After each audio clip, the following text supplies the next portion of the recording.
Ukraine ने एक video जारी किया जिसमें उसके सैनिक युद्ध का अभ्यास करते दिखाई दिए। बताया गया कि पूर्वी यूक्रेन में चल रही भीषण जंग में अपनी ताकत बढ़ाने के लिए यह तैयारी की गई, जिसके तहत जेलेंस्की के कई सैनिक एक सुनसान इलाके में अपनी ताकत की आजमाइश करते नजर आए। खबर है कि ये सैनिक 120वीं ब्रिगेड के जवान हैं, जिनकी तैनाती जल्द ही पूर्वी यूक्रेन के उस हिस्से में की जाएगी जहां इन दिनों पुतिन की सेना सबसे बड़ी जंग लड़ रही है। और उससे मुकाबला करने के लिए यूक्रेन के सैनिक युद्ध के इस अभ्यास में ताबड़तोड़ गोलियां बरसाते दिखाई दिए। फायरिंग के साथ ही जेलेंस्की की सेना ने एक मकान को चारों तरफ से घेर कर उसमें छिपे दुश्मनों को ढेर करने की भी ट्रेनिंग ली। इसके अलावा दुश्मन सेना के काफिले पर हमला करने की रणनीति भी उन्हें सिखाई गई। असल में डॉनबास को पूरी तरह अपने कब्जे में करने के लिए रूसी सेना पिछले कई दिनों से जुटी है।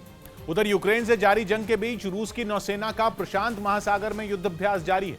बताया गया कि यह अभ्यास 10 जून तक चलेगा और इसके पीछे रूस का मकसद समंदर में अपनी ताकत को और बढ़ाना है।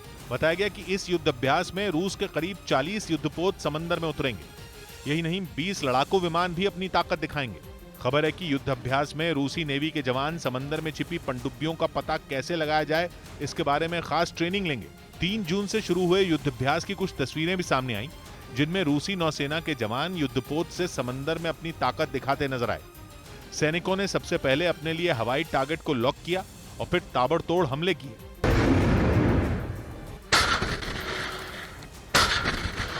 युद्धाभ्यास के दौरान रूसी एयरफोर्स के कुछ लड़ाकू विमान भी आसमान में उड़ान भरते दिखाई दिए। बताया गया कि एयरफोर्स की मदद से नेवी के जवानों ने अलग अलग तरह के हमले से बचने की ट्रेनिंग ली। दावा है कि जवानों ने लड़ाकू विमानों से पहले खुद पर ही हमले करवाए और फिर उन हमलों को नाकाम किया। इस बीच यूक्रेन की सेना ने एक वीडियो जारी किया जिसमें उसकी मदद के लिए यूक्रेन पहुंचे पोलैंड की सेना के टैंक नजर आए।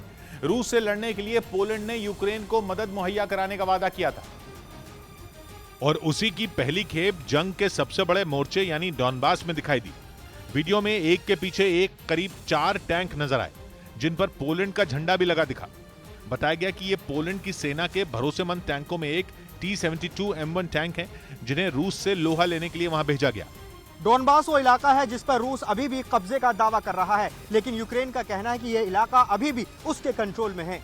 और उसी डॉनबास के जंगल में मौजूद यूक्रेन की टुकड़ी को पोलैंड से आई टैंकों की खेप सौंप दी गई, ताकि युद्ध में रूस से टक्कर लेने में ये उसके काम आ सके।